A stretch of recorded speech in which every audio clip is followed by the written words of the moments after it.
Hello, welcome to my channel, Another Bibliophile Reads. My name is Greg, and I am going to be doing the Curio Tag. The Curio Tag was created by a new booktuber, Will Chambers. Go check him out and subscribe if you like his content. He's still very new. And I was tagged by Alan at Big Hard Books and Classics, and Bad is Rad too. Now, the idea of the Curio Tag is not prompts, but to show your library and the curio items that are around that are sort of bookish. I have a lot of items that are around. I will show the mostly bookish ones. So let's see what I have. The first bookish curio is just a little plaque. Eventually, I should hang this on the wall, but for now it's just sitting here. A home without books is a body without soul, by Cicero. And that is something that I truly believe in, that a library makes a home, and every person's library is unique as each person is unique. And if you were to show someone's library, what could you tell about a person from their library? Probably quite a bit.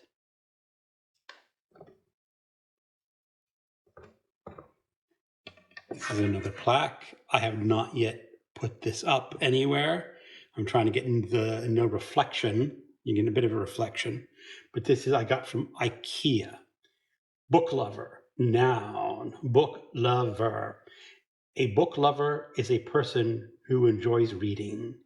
A book lover's spiritual home is a rambling and cluttered magical bookstore, an imaginarium for the mind and the senses. And this was like $4 or $5 at IKEA. Not really bookish, but Edvard Munch's The Scream.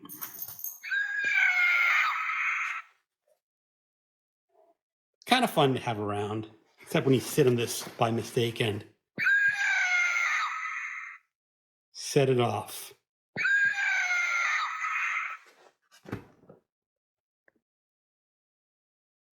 This is not a curio. This is Pip. Pip is a three-legged cat I adopted from the animal shelter. And he's just going to sit down and not do a whole lot of anything this morning. Say hello, Pip. When I used to go to the office and had a job, I had this at my desk. This is just a metal plate, and it's covered with words that you can form magnetic poetry out of.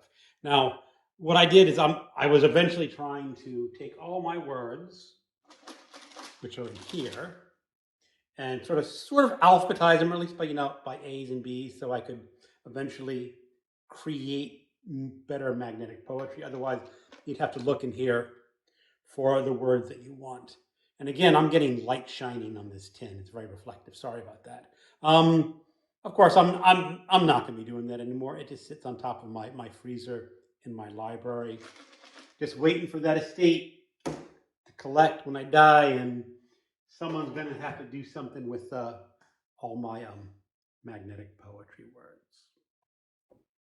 This, of course, is a very bookish curio. This is Cthulhu. And supposedly, if you were to read the works of H.P. Lovecraft, the graven image of Cthulhu is enough to drive a person insane. And yet I have a plush Cthulhu. And am I insane yet? Not quite sure. Maybe so. And we'll just pop this over here. This is really not very bookish, but this is an E. coli. This is a plush E. coli.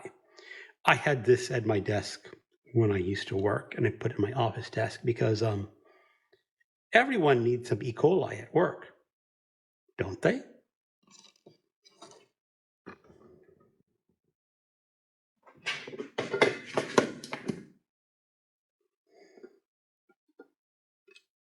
More plush items.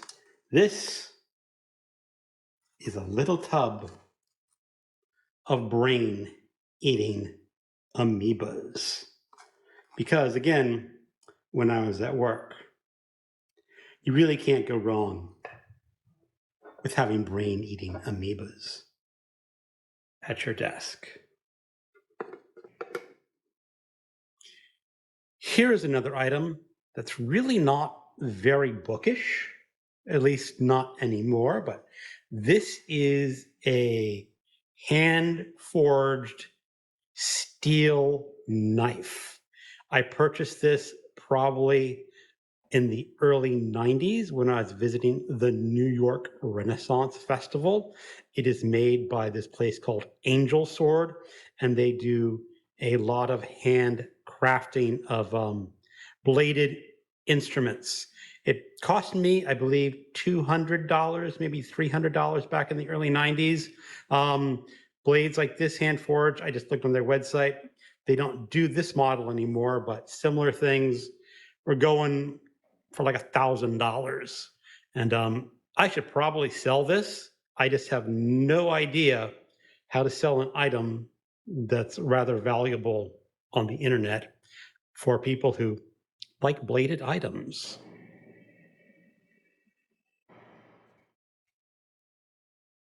This box contains a whole lot of bookmarks. And I think it's worth the effort to take a little closer look at the contents of this box. Okay, let me go through some of my bookmarks.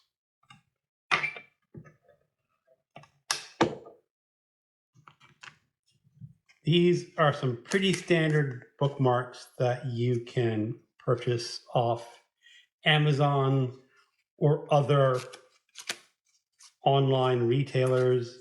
They cost like $10 for 100, maybe $12 for 100. And I just buy them by a few times. So this is a gift from a neighbor. This is for taking care of their cat when they went to visit Jerusalem. And this is just sort of a woven Jerusalem bookmark. Another gift that came from Bethlehem. And this is another woven bookmark. I can't remember who gave that to me. But what I like to do is I just like to pick up bookmarks from everywhere I possibly can. This comes from the Alaska Natural History. I do have an Amazon bookmark. I mean, yeah, okay. This is kind of neat. This is like a paper, soft paper of watercolor. I bought it at some bookstore somewhere. And here are more just some standard bookmarks that you can buy by the hundreds. This came from Florida. They had an alligator park. And this is just a little tiny bookmark, asthmatic, and you can use that. This came from an art museum. Look what I found. Does anyone know what's coming up next month? Yep, it's Garbogust from Criminale. Criminale made me read it. This I got to set aside because I'm going to need that. Another art. Again, I got a lot of these. Ooh, this is from Maui. More are, oh, this one's kind of neat. This is stamps from a foreign country. Unfortunately, the lettering is in an alphabet I don't know.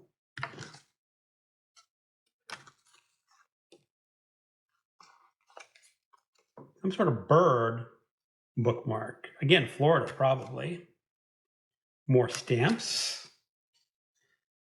The Columbia River Gorge. That's actually like a scented bookmark. More of these. Let's dig down deep to find some interesting owls. Colorado. Victoria. More Victoria. A sea otter. A grizzly bear.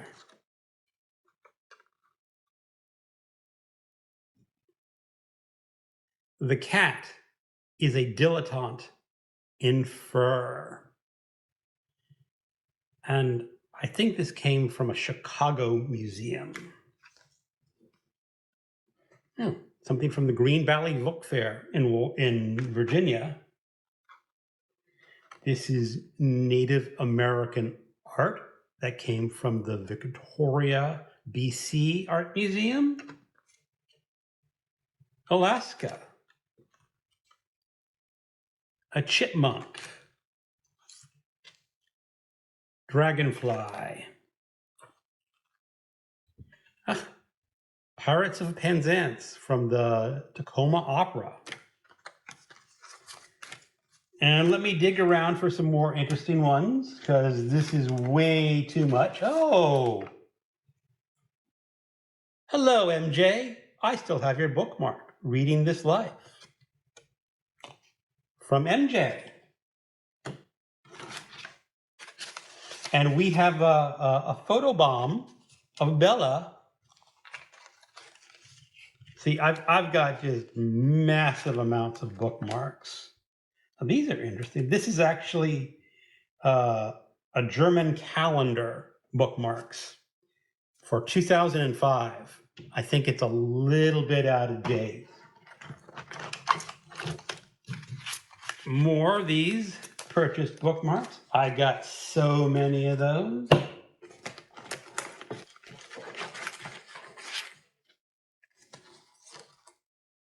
More stamps.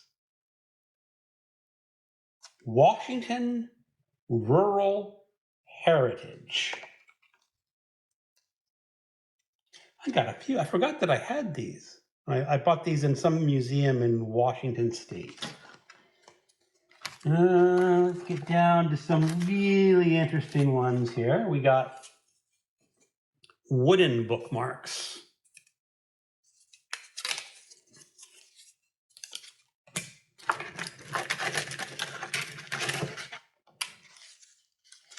All right. From the DeYoung Museum in Chicago. I think that's Chicago. No, DeYoung is, that's San Francisco, not Chicago. Here's a perfect horror bookmark. An owl bookmark. A labyrinth bookmark. This is from Juneau, Alaska, with some grizzly bears. Some money bookmark. I'm not going to make any bets on who that is on there. A bison bookmark.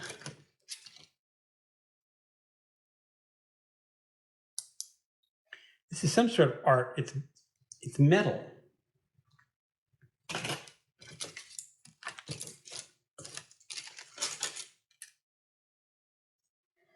Hawaii bookmark.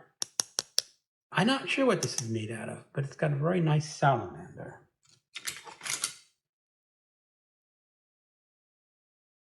A mammoth bookmark. Now, as you can see, there are plenty more bookmarks that I could potentially go through, but I'm not sure how interested in people are in seeing all my bookmarks. But as you can see, I have just got a massive collection of bookmarks. Well, thank you for watching and keep on reading.